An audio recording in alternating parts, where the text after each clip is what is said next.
नमो भगवते तस्मै कृष्णायाद्भुत कर्मणे रूप नाम विभेदेन जगत क्रीडति यो यतः મંચસ્થ અમારા પરિવારના આચાર્ય બાળકો, મનોરથી પરિવાર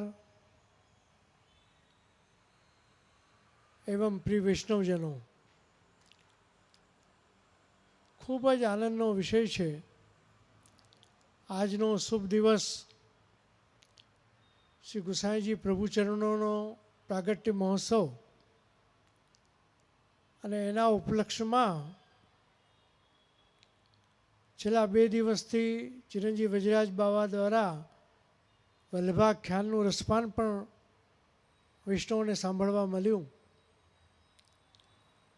અને આજે ઉત્સવનો દિવસ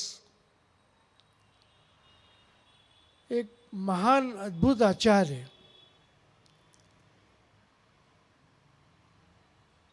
ભારતીય સંસ્કૃતિમાં એક એવા અદ્ભુત આચાર્ય જે પાક કળામાં પણ માહિર હોય, સંગીતમાં પણ કુશળ હોય, ચિત્રકળામાં પણ કુશળ હોય અને મહાન વિદ્વાન પણ હોય.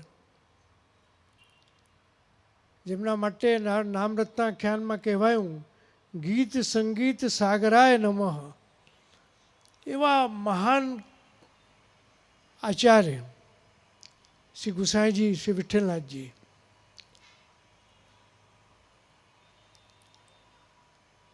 નાનપણથી કલા રસિક આપ હતા.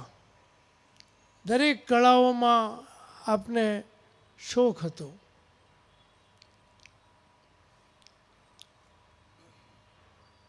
બાલ્યકાલમાં વીણા વગાડતા, તો વીણા વગાડતા હસ્તમાં વૃક્ષતા આવી જાય.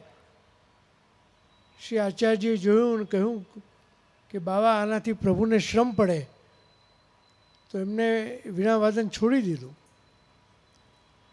પણ સંગીતનો એટલો બધો સ્નેહ, સંગીત ઉપરની જાણકારી, આજે અષ્ટયામ જે આપણે પ્રણાલિકા જોઈએ છીએ, અષ્ટસખાની રચના એ આપશીની દેન છે. 4 પોતાના શિષ્ય, 4 શ્રી વલ્લભના શિષ્ય લઈને અષ્ટયામ, અષ્ટસખાની રચના આપે કરી. અને જે કંઈ સેવા પ્રણાલિકા આજે પુષ્ટિ ભક્તિ માર્ગમાં છે, એનો શ્રેય શ્રી વિઠ્ઠલનાથજી ગુસાઈજીને છે. શ્રી આચાર્યજીના સમયમાં બહુ સૂક્ષ્મ ક્રમ હતો, પણ શ્રી ગુસાઈજીએ એનો વિસ્તાર કર્યો.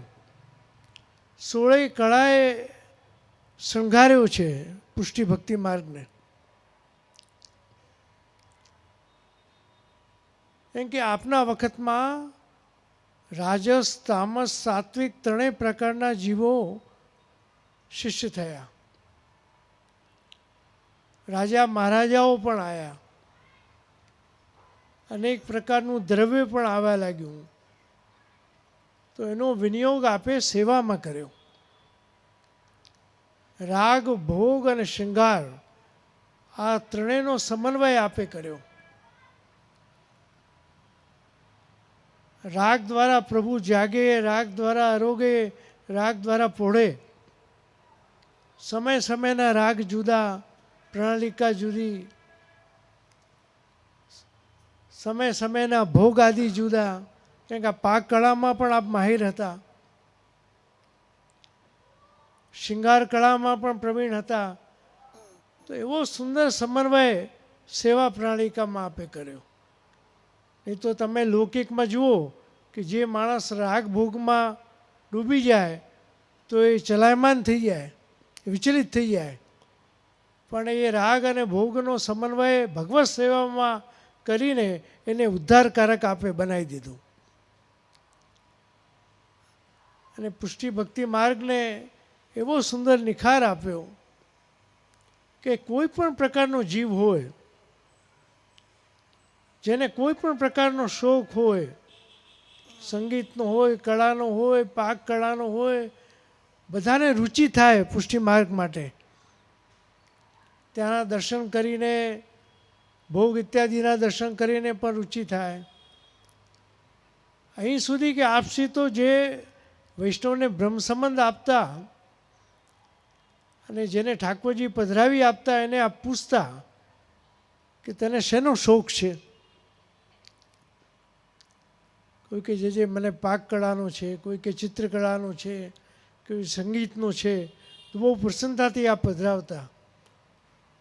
અને કોઈ એમ કહે કે મને કશાનો શોખ નથી, તો કે તું રહેવા દે, તારાથી સેવા નહીં થાય.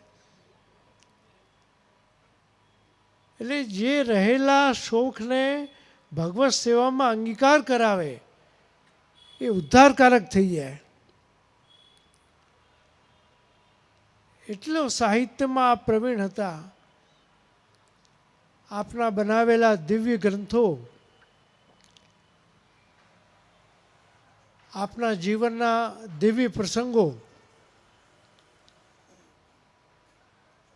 કે જે અશ્વ ઉપર સવાર થઈને આપ પધારતા હતા. રસ્તામાં એક દલિત કુંજરીબાઈ તૃષાથી પીડિત અને તડપી રહી હતી. આપશ્રીએ પૂછ્યું કે આ કેમ દુઃખી છે? કોઈ જઈને પૂછ્યું હતું. આપશ્રીને કહ્યું કે જે આ જલ વગર તડપી રહી છે, પ્યાસી છે, તડપે છે. એ વખતે જલ ક્યાંથી લાવવું? પણ આપશ્રીના શ્રીહસ્તમાં શ્રીનાથજીની ઝારી હતી સ્વર્ણની. કહ્યું કે આમાંથી જલ પીવડાવી દો. વૈષ્ણવ કહ્યું કે જે છોવાઈ જશે. અરે છોવાઈ જશે તો પાછી આવશે, પ્રાણ બચી જશે. કેટલી કરુણા હતી આપના હૃદયમાં. એ બાઈને જલ પીવડાવી અને એની પ્રાણને બચાવ્યા છે. આપના એવા ઘણા દિવ્ય પ્રસંગો છે જેમાં આપની કરુણા, એટલે જ આપને કરુણા સાગર કહેવામાં આવે છે. એટલી દયા, એટલો પ્રેમ આપનામાં હતો. એક વૈષ્ણવ રોજ ગિરિરાજજીની પરિક્રમા કરીને આવે અને આપશ્રીને દંડવત કરે. આપશ્રીને ખબર હતી કે રોજ આ પરિક્રમા કરીને આવે છે. પણ એક દિવસે એ વૈષ્ણવના મનમાં વિચાર આવ્યો કે હું પરિક્રમા તો કરું છું મારા માટે, પણ જોયું કે રસ્તામાં કેટલા કાંકરા છે, કેટલા પથ્થર છે.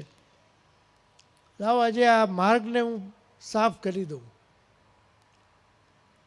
તો એ કાંકરા સાફ કરતા ગયા તો અજાણતામાં એક ઉત્તમ સેવા એમનાથી થઈ ગઈ કે યાત્રા કરનાર વૈષ્ણવના માર્ગને પ્રશસ્ત કરી દીધો. અને સાફ કરતાં કરતાં 7 કોષ પૂર્યા કરી રોજની જેમ ગુસાઈજીને દંડવત કરવા ગયા. આપશ્રી તો અંતર્યામી હતા, આપે જાણી લીધું. તરત પ્રસન્ન થઈને બોલાવ્યો, આવો અહીંયા આવો. અને એનો ઉપરનો ઓળાડ્યો અને આશીર્વાદ આપ્યા. બધા વૈષ્ણવોએ પૂછ્યું કે જે કૃપાનાથ આજે એના ઉપર એટલી કૃપા કેમ? ત્યારે આપશ્રીએ કહ્યું કે આજે સાચા અર્થમાં એણે પરિક્રમા કરી છે. રોજ તો એ પોતાના માટે કરે છે, પણ આજે એને પરિક્રમાનો માર્ગ પ્રશસ્ત કર્યો, સાફ કર્યો, વૈષ્ણવના સુખનો વિચાર કર્યો. એ સાચી સેવા છે. એટલી મહાનતા આપનામાં હતી, એટલી કરુણા આપનામાં હતી. કરુણા સાગર આપને કહેવાયા. આપના એવા અનેક દિવ્ય પ્રસંગો છે. આપના બનાવેલા ગ્રંથો પણ એટલા સુંદર છે. આપના બનાવેલા કીર્તનો પણ એટલા સુંદર છે. શ્રી ગુસાઈજી પ્રભુ ચરણોની તો ઘણી મોટી દેન છે પુષ્ટિ ભક્તિ માર્ગમાં. 510મો આ પ્રાગટ્ય મહોત્સવ ઉજવતા આપણે બહુ ગૌરવનો અનુભવ કરીએ છીએ કે એવા દિવ્ય મહાન આચાર્ય આપણે ત્યાં પ્રગટ થયા. અને આપસીનો જ વિસ્તાર છે. આજે અમે લોકો એમના જ વંશજ છીએ. આપસીના 7 લાલજી, એમાં શ્રી ગિરધરજી અને શ્રી યદુનાથજી, એ બેના વંશ ચાલી રહ્યા છે. અમે શ્રી યદુનાથજીના વંશજ છીએ.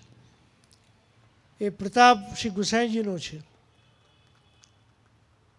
તો શ્રી ગુસાઈજીનો પ્રતાપ બળ તો અનેક ગણો છે. અને આજે જે કંઈ આપણે ભગવત સેવા કરીએ છીએ, જે ઘર ગ્રહ સેવા કરીએ છીએ, એ બી ગુસાઈજીની દેન છે. શ્રી ગુસાઈજીએ આરંભ કર્યો હતો. આ સાતે સ્વરૂપો જે આજે બિરાજે છે એ બધા વૈષ્ણવને માથે બિરાજતા હતા. એમણે સેવા કરેલી છે. પછી પાછા અમારે ત્યાં પધાર્યા. તો શ્રી ગુસાઈજી પ્રભુચરણોની તો અનેક ગણી કૃપા પુષ્ટિ ભક્તિ માર્ગ ઉપર રહી છે. તો આજે આપણે એનો ગૌરવ અનુભવ કરીએ છીએ. સમય બહુ થયો છે એટલે વધારે એવો સમય નથી લેતો, પણ શ્રી ગુસાઈજી જેવા કૃપા સાગર મહાન આચાર્યને ચરણોમાં વિનંતી કરું છું દીનતાપૂર્વક કે આપશ્રીની કૃપા અમારા ઉપર બનેલી રહે અને એ જ સેવાનો ભાવ અમારામાં પણ થોડો ઘણો આવે અને આપ વૈષ્ણવોમાં પણ એ ભાવ રહે અને નિરંતર આપણાથી ભગવત નામ લેવાતું રહે, ભગવત સેવા થતી રહે અને પુષ્ટિ ભક્તિ માર્ગને આપણે આગળ વધારીએ એવી વિનંતી કરી અને મારી વાણીને વિરામ આપું છું. શુભમ. વલ્લભાધીશ કી જય.